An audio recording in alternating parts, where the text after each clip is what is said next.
Libourne, une ville de plus de 25 000 habitants, placée en zone de sécurité prioritaire.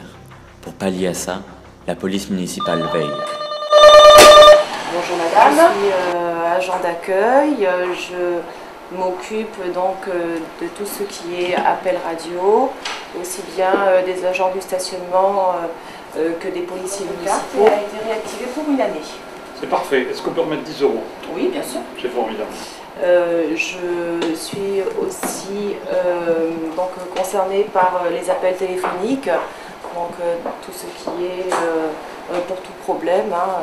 Je prends note sur ce document qui est donc une main courante et je transmets ensuite l'émission aux policiers municipaux par radio. Les plaques d'isolation dans sa maison. C'est à vous qui vous demande de mettre des Ce plots. qui concerne donc l'essentiel des appels que nous avons, cela concerne la plupart du temps des stationnements gênants, des stationnements abusifs, des problèmes aussi concernant la police de propreté. Et puis il y a aussi des personnes qui nous appellent pour avoir des renseignements concernant les modalités de stationnement sur Libourne. Là, c'est la salle d'armement. Faudrait que tu vois. Et là, c'est le CSU, c'est ce qu'on appelle le CSU. C'est là où ils peuvent voir toutes les vidéos et tout ça. Tous les objets trouvés qui sont répertoriés, qui sont enregistrés sur informatique. Et après, bon, voilà. Bonjour. Oui, bonjour, c'est la police municipale de Libourne. On aurait souhaité joindre monsieur si c'était possible. Alors, monsieur pour la semaine. D'accord, il est en congé. Est-ce que vous auriez un numéro de téléphone où je pourrais le joindre? 13 h, les agents partent en patrouille dans le centre-ville. Dans le parc de l'Épinal, je vous en renseigne. Un vélo de style course là. Un vélo rouge? Je sais pas, un vélo il est devant ma porte quoi, là-bas. Je sais pas si je l'ai. De quelle couleur? Un SDF les arrête pour signaler une activité suspecte à son squat. Il était resté tout en bas toute une journée en bas des allées là. Il bougeait pas donc le soir quand je suis rentré au squat, moi je l'ai vu posé au même endroit que le matin. Et on peut le faire arriver par là. Par là et on le fera reculer ici. Direction Quai d'Amade pour un enlèvement fourrière. Quai Général d'Amade. Alors par contre... La voiture est en stationnement abusif et le propriétaire reste injoignable. Philippe commence par verbaliser le véhicule avant l'arrivée de la dépanneuse.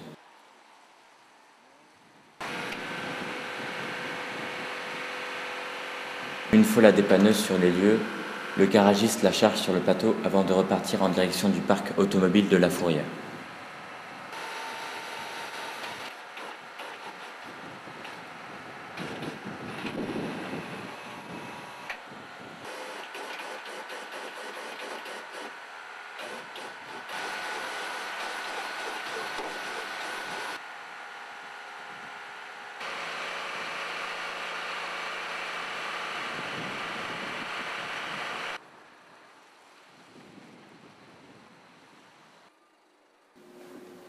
Repartis en patrouille, les agents remarquent un autre véhicule stationné sur un arrêt de bus.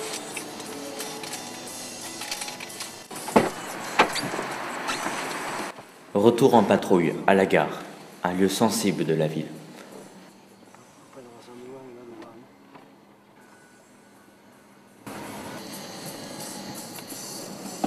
Quand soudain les agents tombent sur un accident de la circulation, les gendarmes sont déjà sur place. Philippe se renseigne auprès d'un témoin afin d'en savoir plus. Ce seraient des jeunes d'une vingtaine d'années qui auraient foncé dans une voiture stationnée. Il y avait un sweat gris et lui et l'autre il y avait un truc noir.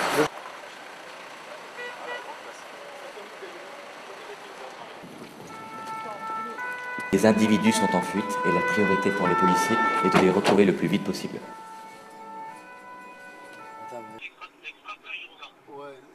Bonjour. Deux individus semblent correspondre. Vous conduisez pas une voiture tout à l'heure? Non. Non? Ah bon? Je sais pas, il a parlé d'un C'est à moi que vous parlez? Ah, d'accord. 7 de 9. Ah oui, si, il va voir dans le caméra. Un des agents appelle le central pour une examination des caméras de vidéosurveillance de la ville. Du au CSU. J'ai fini l'extract de ce matin pour le BTP. Voilà, Dis-moi, il y a eu un accident tout à l'heure, avenue Gallieni. Je ne sais pas si avec les caméras tu arrives à voir. si. Il s'agit d'un accident avec des fuites. C'est ici, au CSU, que sont gérées les caméras. Aucune trace des fugitifs en ville. Ils seront arrêtés quelques heures plus tard par le PSIG. Ouais. Il se jette sur les véhicules. Bon, on va faire la vacation, écoute, on arrive. Hein. Direction le funérarium, pour une vacation. La pose de scellé sur un cercueil destiné à la crémation et qui doit quitter la ville.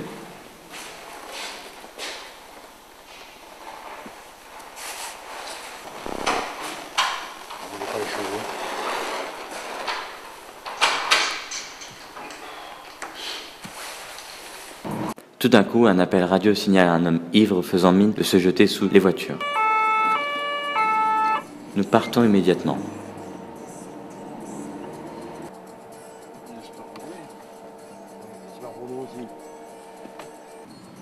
Une fois sur place, l'homme n'est plus là.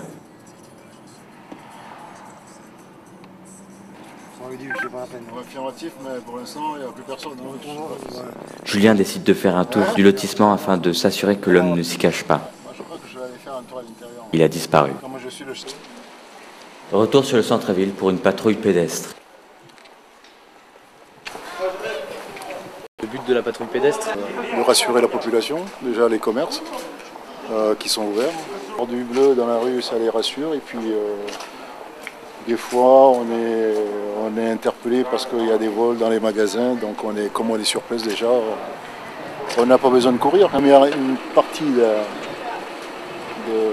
des missions qui nous sont confiées, c'est ça, c'est d'être auprès de la population. Des fois, on prend contact avec les commerçants pour avoir leurs doléances, ce qu'ils veulent vraiment, s'ils ont des problèmes dans la journée. Il y a souvent ça aussi, mais en général, ça se passe bien. Ça nous rassure de les avoir la journée, de les voir passer, on arrive à les connaître de vue, donc Pour nous, c'est une sécurité d'avoir la police municipale. Pour moi, c'est important qu'on ait le contact humain, qu'on se connaisse, oui, pour moi, oui, c'est important.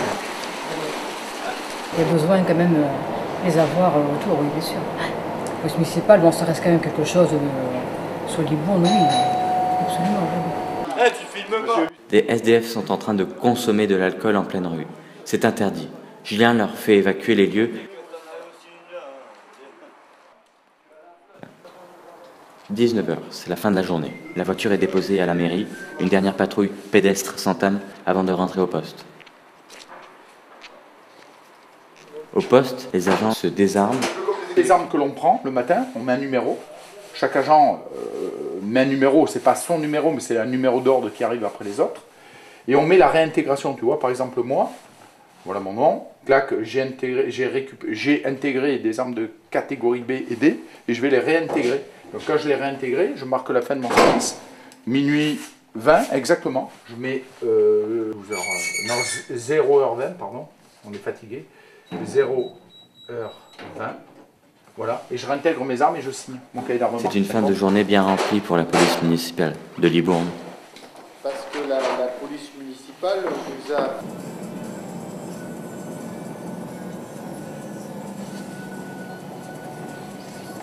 L'après-midi, nous partons en patrouille avec David et Cédric. Salut. Je sais pas si c'est pas la Mercedes.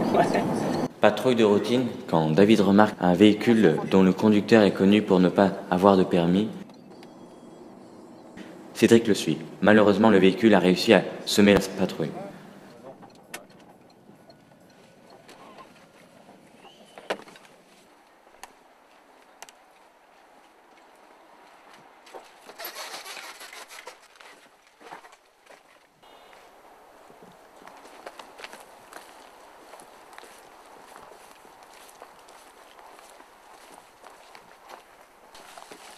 Aurélien!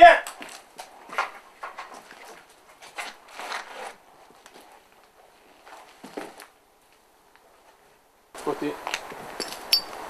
Quand on a fait quand il y a eu les grands froids, là, tu venais, là, on venait tous les jours pour voir s'il avait ce qu'il fallait. SDF. Oui, là, il prend de la substitution, tu vois, méthadone. Ouais.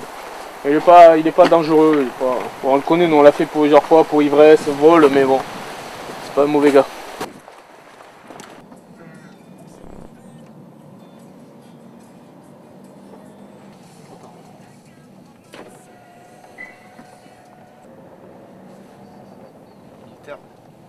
Ouais. Apollo, je crois qu'il a pas le permis. Et tu dois le faire identifier, tu vois. Ouais, là, derrière. Il tourne.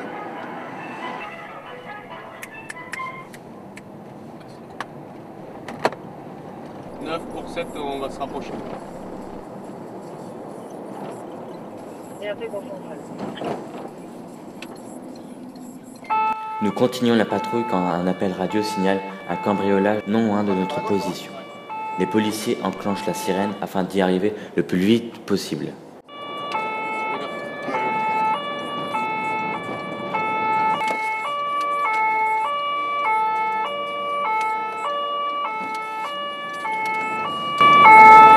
T'as dit quoi? Cédric accélère. C'est la propriétaire de la maison qui est passée par-dessus parce que ça finit à vous. Mais soudain, faux appel. Une autre patrouille arrivée avant nous confirme qu'il s'agissait de la propriétaire qui avait oublié ses clés.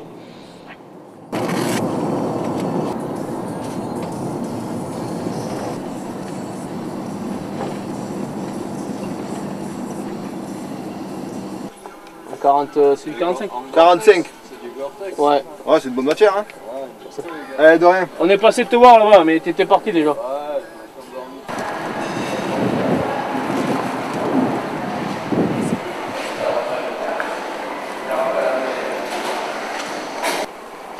Oui, bah vous avez ça, il y en a un qui arrive. Sur le côté. Retour en centre. David remarque une automobiliste suspecte. La femme refuse d'obtempérer et tente de semer les policiers. Cédric la poursuit dans les rues. C'est une Renault Laguna, on est rue Orbe. Renault Laguna immatriculé Alpha Kilo Foxtrot Mike. Alpha Kilo Foxtrot Mike. Arrête-toi.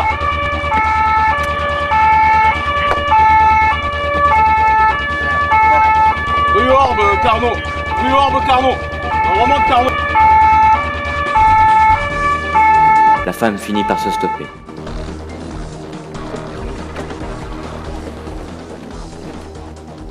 Bonjour madame, restez à bord du véhicule. Restez à bord du véhicule. Restez à bord du véhicule, montez à bord du véhicule. Recule. Montez à bord de votre véhicule madame, je ne vous le demanderai pas une deuxième fois. Elle ne semble pas vouloir obéir. David garde la main sur son taser car la femme possède un couteau dans sa portière. Cédric lui fait souffler dans l'éthylotest. Il est positif. Direction la gendarmerie pour y décharger la femme. Donc là, on est obligé de remplir pour... Elle possédait 1,70 g d'alcool et roulait sans permis. Un autre appel signale un jeune homme évadé de l'hôpital, réfugié dans une boutique. Il obtempère et les agents le ramènent aux urgences. Pour finir cette journée, nous partons pour un enlèvement fourrière. Alors là, on essaie de faire identifier le véhicule. Ouais. Si on arrive à trouver le propriétaire, on va sonner chez lui pour le faire déplacer. Si on n'arrive pas, ben fourrière.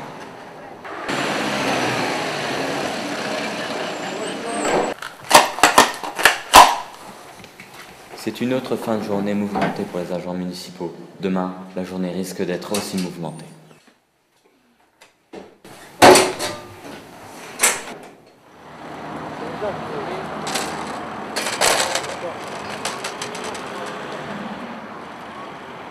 Donc là, on est sur un match, donc Bergerac contre Lille. Donc c'est une manifestation sportive, donc on est là pour canaliser la circulation, empêcher les voitures de gêner le dispositif. On est là pour avoir une vision sur tous les spectateurs qui vont rentrer dans la zone. En cas de problème, on est là en assistance de la gendarmerie. Donc il y a un gros déploiement de mobiles, comme vous pouvez voir là-bas, il y a plusieurs escadrons. Même en état d'urgence ou pas en état d'urgence, on est toujours obligé d'avoir un dispositif pour un événement comme ça, c'est obligatoire.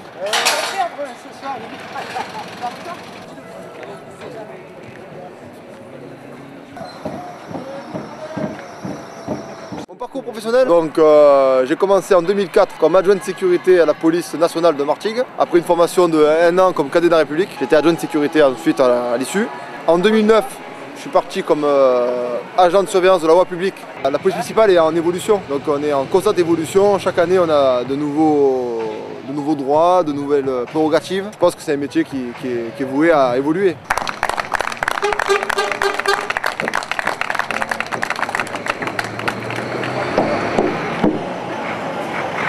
Nous on est tout en dehors, oui, ça c'est une constante qu'on peut faire, oui, on est tout en dehors. On n'est pas 24h sur 24 parce qu'on ne fait pas les horaires 24h sur 24, mais à chaque fois qu'on prend notre service, une demi-heure plus tard, on est dehors et on est en intervention, tout le temps en patrouille, on fait de la police générale. Donc ça va du stationnement à l'interpellation d'individus en état d'ivresse, jusqu'à plein de choses, comme hier un délit de fuite, on peut faire des violences, toutes sortes d'interventions, on va les faire. Je pense que dans l'imaginaire des gens, la police municipale c'est encore comme il y a 30 ans, les gardes champêtres, comme ils disent, on est là juste pour faire la circulation, juste pour verbaliser les voitures qui sont mal garées. Je pense que, comme je te disais, notre métier a vachement évolué et c'est plus ça nos missions maintenant. On tend plus à aller vers une police générale comme la police nationale ou la gendarmerie, une police secours. Donc les gens ils ont souvent notre téléphone portable et ils nous appellent parce qu'ils ont des problèmes, on est là pour les régler. Un policier municipal qui ne connaît pas la population ne peut pas faire bien son métier. Je pense qu'une arme létale ne serait pas négligeable pour le policier municipal. On est obligé de respecter la volonté du maire, donc si la volonté du maire c'est qu'on va armer, on ne sera pas armé. La formation en police municipale est beaucoup plus pointue au sujet de l'armement.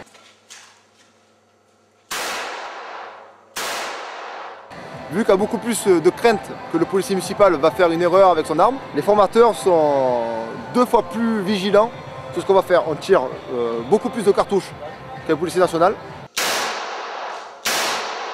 Alors toujours en légitime défense. Alors c'est prévu par l'article 122.5 du code pénal. Alors il faut une infraction qui soit injustifiée, réelle, actuelle, et la riposte doit être simultanée, proportionnelle et nécessaire à l'action. Fin de journée plus longue que d'habitude et plus fatigante aussi. Les policiers ne dorment pas à Libourne.